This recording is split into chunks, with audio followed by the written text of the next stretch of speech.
Guys, samahan niyo akong gumawa ng pabaho din natin sa trabaho.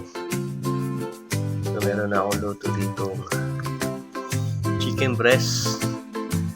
So, naka-ready na yan, naka-marinate na siya sa ref. So, niluto ko na lang. Samahan niyo kung paano gumawa ng sandwich na may chicken breast.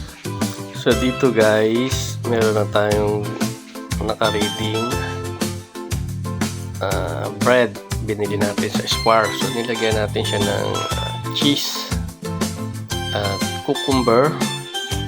So, dalawa babaonin natin cheeseburger na meron siyang chicken breast na minarinate ko po. So, dyan, nilagyan ko na siya ng kamatis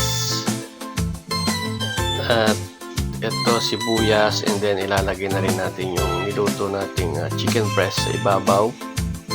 At pagkatapos yan guys, lalagyan na natin ng mustard sa ibabaw.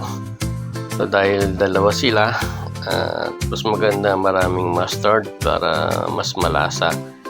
And then ang next po natin is ang tomato ketchup. So ibang iba kasi yung ketchup nila dito, medyo maasim, hindi tulad ng ketchup natin sa Pilipinas, kasi ang ketchup nila dito pure na tomato, hindi kagaya sa atin sa banana ketchup. Mahirap po kasi hanapin dito yan guys. So ayan guys, tapos na natin at nalagyan na natin siya ng another bread sa ibabaw.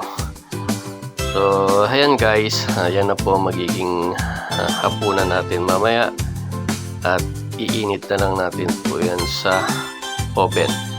So yan, daig nyo pa pong bumili ng kebab or sandwich sa McDo.